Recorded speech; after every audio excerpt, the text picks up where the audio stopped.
नमस्कार दोस्तों, स्वागत है आपको अपने चैनल पर। आज की खबर सुनकर आप सच में कहेंगे, वाह, सरकार ने आखिरकार बड़ा कदम उठा ही लिया। केंद्रीय कर्मचारियों के लिए नेशनल पेंशन सिस्टम यानी एनपीएस में ऐसा बदलाव आया है जो आपकी रिटायरमेंट प्लानिंग को पूरी तरह से बदल सकता है। अब तक एनपीएस को लेकर जितनी भी चर्चाएं थी वो सब इस नई गाइडलाइन के बाद एक नए दौर में पहुंच गए हैं। सीधे मुद्दे पर आते हैं, क्या है एनपीएस का ये नया रूल और क्यों इससे आपके पेंशन फंड में बम्पर उछाल आने वाला है। आइए समझते हैं स्टेप बाय स्टेप। जी हाँ दोस्तों, सरकार ने अब एक बड़ा फैसला लिया है।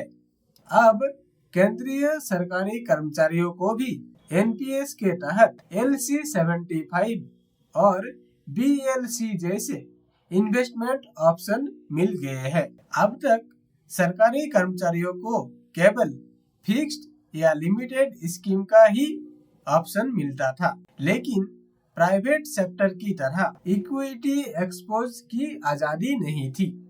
ये फैसला उसी मांग को पूरा करता है ताकि हर कर्मचारी अपनी रिस्क कैपेसिटी और इन्वेस्टमेंट गोल के अनुसार अपना पैसा मैनेज कर सके।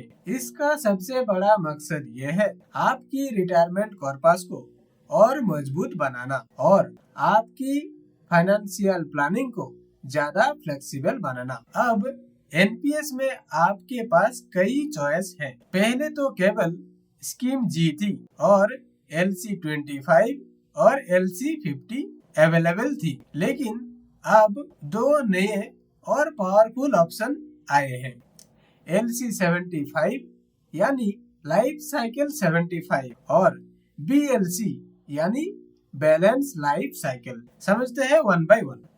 पहला LC 75, ये सबसे अधिक इक्विटी एक्सपोज वाला ऑप्शन है।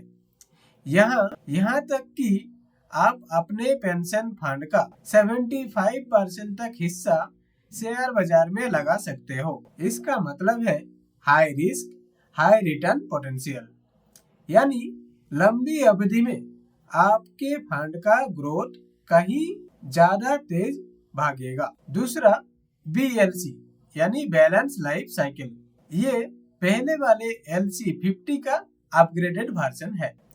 इसमें इक्विटी निवेश 45 इयर्स की उम्र के बाद धीरे धीरे घटता है, जिससे आप लंबे समय तक मार्केट ग्रोथ का फायदा उठा सकते हो और रिटायरमेंट के करीब आते आते आपका पैसा धीरे धीरे सुरक्षित हो जाता है।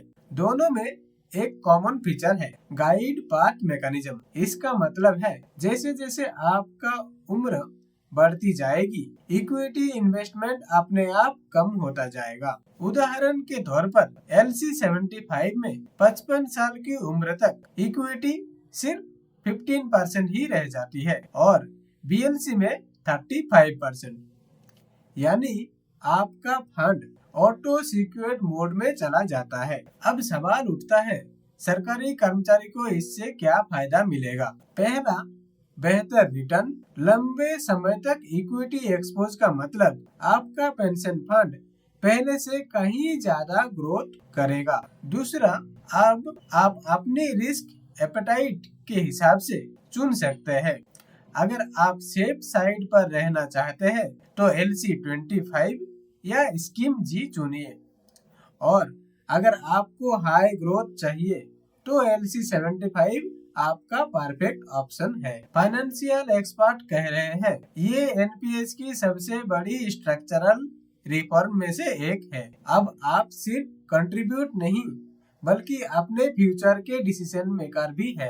तो दोस्तों, अब ये फैसला आपके हाथ में है, आपको कौन सा ऑप्शन चुनना चाहिए। ये आपकी उम्र, आपके गोल्स और आपकी रिस्क कैपेसिटी पर डिपेंड करता है। आपका क्या सोचना है LC 75 या BLC को लेकर? क्या आप इक्विटी एक्सपोजर बढ़ाना चाहते हैं?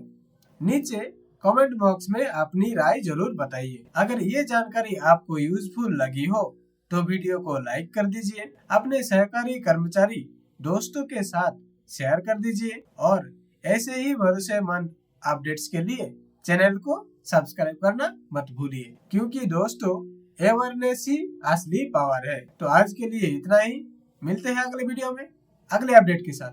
तब तक के लिए जय हिंद।